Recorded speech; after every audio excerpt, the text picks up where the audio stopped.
These videos are for future church planters in inner cities across America, inspiring them with firsthand knowledge and strategies that work.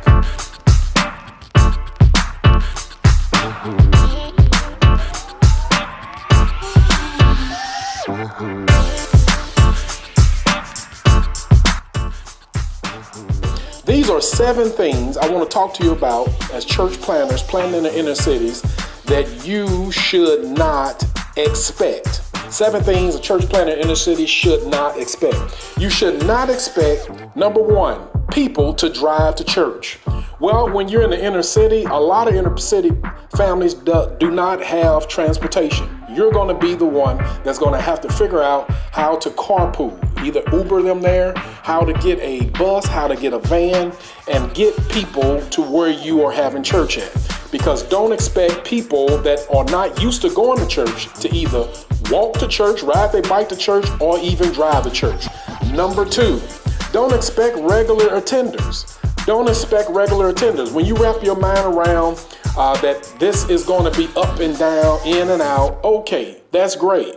I can go ahead and continue to preach and continue to cast vision and continue to uphold the bloodstained banner of Christ, not because there's people around, but because I have a valid understanding that God has put me here to preach and to teach and to love these people, and that I don't have to expect to have regular attenders all the time.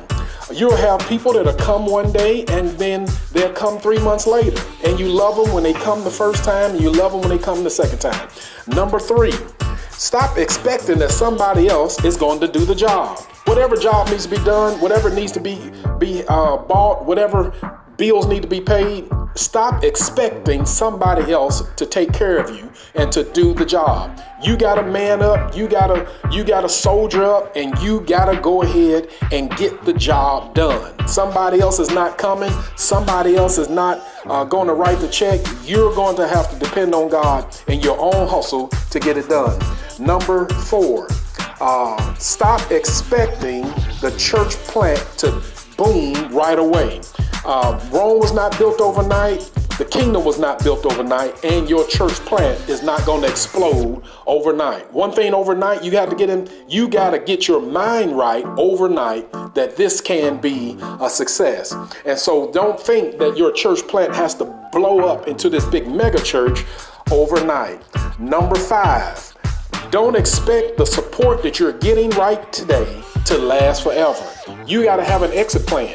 You got to have a sustainable plan, whether that's getting more people that can give, whether that's getting a small business or more employment, but you got to find a way to be able to support the work that God has put into you and that has led you to do. So don't expect support to last forever. Number 6, don't expect perfect people. When you are planning a church in the inner city, you're going to have those girls that's coming in there that's not going to be married. You're going to have girls that's going to have different baby daddies and different baby mamas all over the place. You're going to have guys smelling like ooh-wee and OE. You're going to have guys coming in there with tattoos down, gang banging and pants all sagging.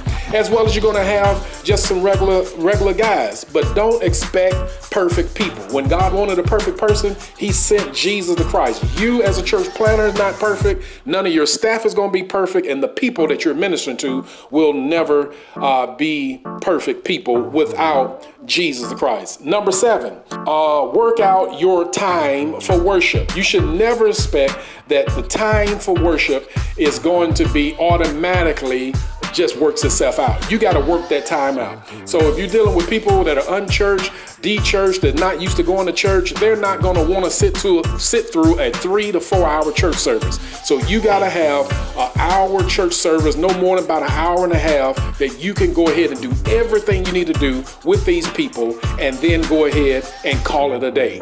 That means you're singing, that means you're preaching, that means you're praying, your offering, your communion, that means your announcements, and everything you got to do need to be fitted into a concise time period.